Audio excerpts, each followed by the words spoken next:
பாய் வீட்டு ரசம் செய்முறை பார்க்கலாம். தாளிக்க வந்து 1 டீஸ்பூன் கடுகு, ஜீரகம், மிளகு, பூண்டு, கருவேப்பிலை போட்டு அரைச்சி வச்ச பேஸ்ட்டு, கருவேப்பிலை ஒரு கொத்து, வரமிளகா 4. தாளிக்க இது மட்டும்தான். இதுக்கப்புறம் தேவையான பொருள் வந்து பழுத்த தக்காளி 4 அரைச்சி வச்சுருக்கேன்.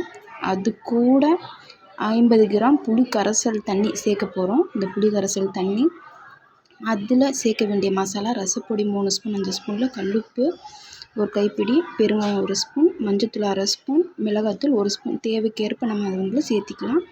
அதுக்கப்புறம் இந்த புளிக்கரைசலில் சேர்க்க வேண்டிய கொத்தமல்லி தழை, இந்த கொத்தமல்லி தழை 1 கைப்பிடி அளவு. ஓகேவா? இந்த தக்காளி பேஸ்ட்டில் வந்து புளிக்கரைசல் தண்ணி நம்ம கரைச்சி வச்சுருக்கோம்ல, அந்த தண்ணி வந்து சேர்க்கணும். புளிக்கரைசல் தண்ணி சேர்க்கணும்.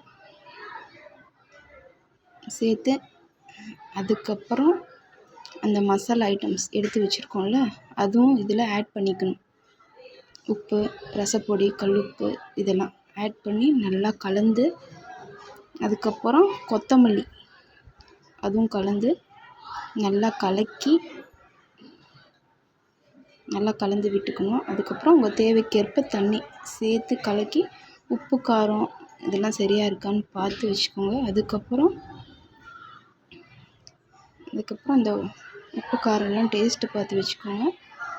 அதுக்கப்புறம் தேவைக்கேற்ப தண்ணி கலந்துக்கோங்க. கலந்துட்டு நல்லா ஒரு தடவை கலக்கி விட்டுக்கோங்க. ஏன்னா அந்த பெருங்காயப்பொடி, இந்த மிளகாத்தூள், ரசப்பொடி எல்லாம் இருக்குது, அதெல்லாம் கரையாது. இதில் கலந்து விட்டுக்கோங்க. நல்லா கரைச்சிட்டு ஒரு பாத்திரத்தில் 50 மில்லி எண்ணெய் ஆயில் ஊற்றி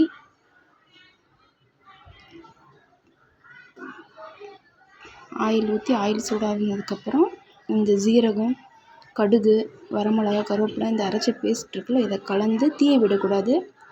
லைட் ஃப்ளேமில் வச்சு லைட்டாக ஒரு 2 வதக்கி கருக விடக்கூடாது. சும்மா ஒரு 2 கலக்கிட்டு அடுப்பு வந்து சிம்மில் வச்சுடுங்க. ஏன்னா சட்டுன்னு தீஞ்சிடும்.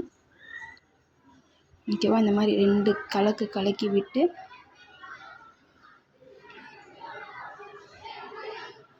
அதுக்கப்புறம் நம்ம கரைச்சி வச்ச அந்த பேஸ்ட் இருக்குல்ல, அந்த ரச குழம்பு இது, அதை வந்து ஆட் பண்ணி ஒரு கலக்கி விட்டு மூடினீங்கன்னா கொதிக்கக்கூடாது. ரசம் நுர வந்தால் போதும், ரசம் கொதிக்கக்கூடாது. பாய் வீட்டு ஸ்டைல் ரசம் இவ்வளவே தான். ட்ரை பண்ணி பாருங்கள். என்னோடய சேனலுக்கு வந்து சப்ஸ்கிரைப் பண்ணுங்கள், லைக் பண்ணுங்கள், எனக்கு வந்து சப்போர்ட் பண்ணுங்கள்.